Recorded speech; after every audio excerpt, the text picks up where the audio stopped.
This is the most expensive new car brand on Earth. A single one of these hypercars can cost more than $3 million. Some special editions cost far more than that. The name is a synonym for speed, exclusivity, and impossible engineering. For 100 years, the word Bugatti has meant the absolute pinnacle of what a car can be. But here's what almost no one knows. The family that created it lost everything. The genius who built the empire died, broke, heartbroken, and accused of betraying his own country.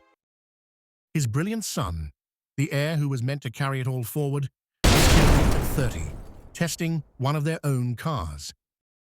And the legendary name they bled for now belongs to Volkswagen. This is the story of how an artist's son built the most beautiful cars in the world. How a single crash on a country road destroyed the dynasty, and how Bugatti died for 50 years before Germans brought it back. It comes in 3 parts.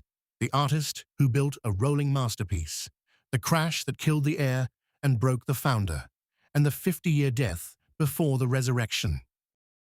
If you enjoy these rise and fall stories, take a second to subscribe and hit like. It really does help the channel. Now let's go back to Milan. In 1881. Ettore Bugatti was born in 1881 into a family of artists.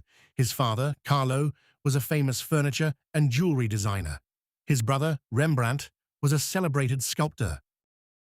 Art ran in the blood, but Ettore's genius pointed somewhere unexpected, not to canvas or clay, but to metal, engines, and speed. He would treat the automobile as an art form, and that idea would make him a legend. As a teenager, he apprenticed with an engineering firm, and by his late teens, he was already designing his own vehicles. He was brilliant, obsessive, and famously stubborn. He once refused to even test one of his own cars after an employee secretly fitted it with front brakes because he hadn't approved of them. In 1909, Ettore founded his own company, Automobiles Ettore Bugatti, in the town of Molsheim, in the Alsace region on the border of France and Germany. And from the very beginning, a Bugatti was not like other cars. Ettore built cars the way his father built furniture, as objects of beauty. The engineering was gorgeous, the proportions perfect, the details obsessive. He gave his cars an elegant horseshoe-shaped grille that's still the brand's signature today. And these rolling sculptures were not just pretty, they were devastatingly fast. Bugatti went racing, and Bugatti won, again and again and again. The Bugatti Type 35, launched in 1924, became one of the most successful racing cars in history, winning well over 1,000 races. Bugatti dominated the great races of the era.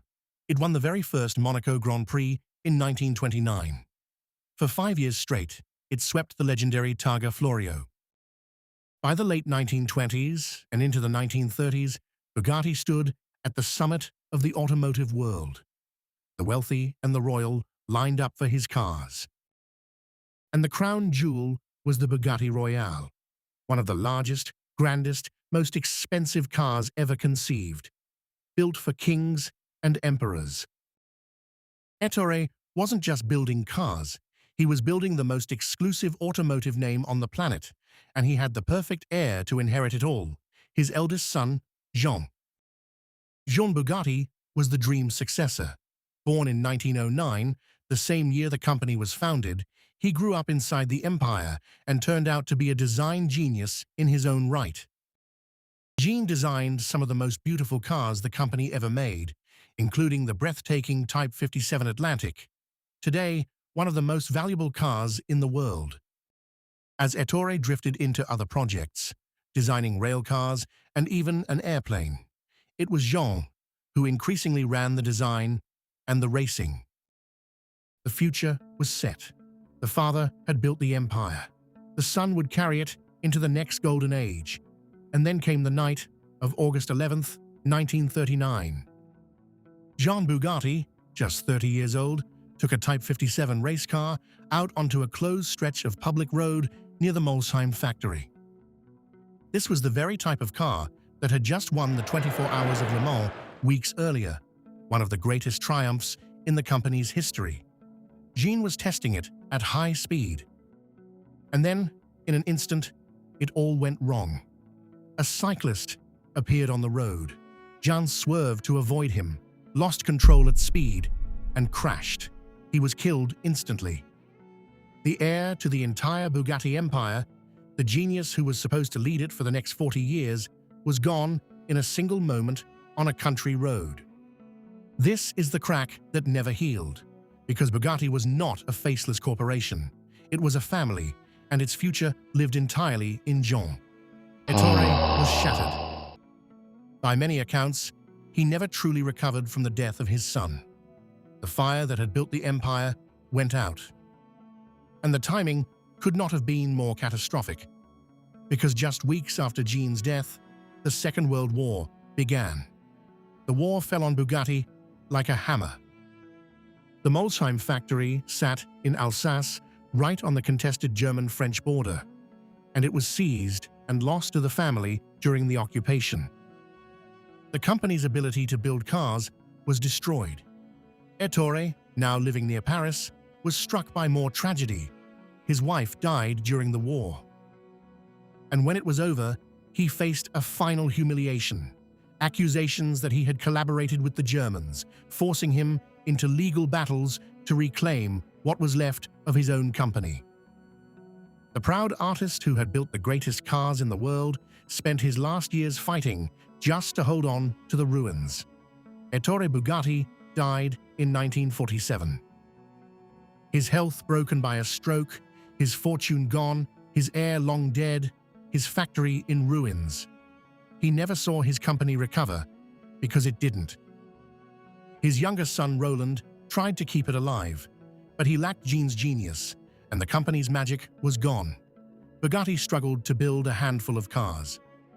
By the mid-1950s, real car production had essentially ended. In 1963, what was left of the company was sold off, valued mostly for its aircraft parts business. The greatest name in motoring was, for all practical purposes, dead. And for decades, it stayed dead. The Bugatti name became a ghost. A legend collectors whispered about, a brand that built no cars at all. That is the fall almost no one talks about. Not a dramatic crash, but a slow, 50-year silence. The family was gone from it entirely. The dream had simply ended. Then came the resurrections. In 1987, an Italian entrepreneur named Romano Artioli bought the rights to the Bugatti name and tried to bring it back, building a stunning supercar called the EB110. For a moment, Bugatti lived again. But the timing was bad, the money ran out, and by the mid-1990s, that attempt collapsed too. Bugatti had risen and fallen a second time. The final resurrection is the one that stuck, and it came from Germany. In 1998, the Volkswagen Group bought the Bugatti name. And with Volkswagen's colossal resources behind it, Bugatti was reborn for real. The company returned to Molsheim, to the very ground where Ettore had built his legacy. In 2005, it launched the Veyron, a car with 1,000 horsepower that reclaimed the title of the fastest, most extreme production car in the world. The Chiron followed, and Bugatti stood once again at the absolute top of the automotive world. So let's count what happened to the Bugattis. The founder died broke and heartbroken in 1947, never seeing the revival. The heir killed at 30 on a country road, testing his own creation. The original company, destroyed by war, sold for scraps, dead for 50 years. And the name, the most exclusive name in cars, now owned by Volkswagen in Germany. The cars are more magnificent than ever, but no Bugatti has anything to do with Bugatti anymore. Here's the haunting part. Ettore built cars as art, to last forever, and in a sense, he succeeded. The name did become immortal.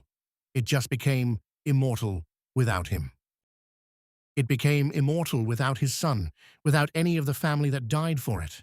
The art outlived the artists completely. That's the rise and fall of Bugatti, an empire of beauty and speed, broken by one crash and one war, buried for half a century, and reborn under a badge its founder would never recognize. Because here's the truth. This channel keeps digging up. A name can become immortal and still leave every single person who built it behind. If you made it this far, subscribe and hit that like button. There are plenty more empires built and buried, and we dig up a new one every time. Thank you for watching.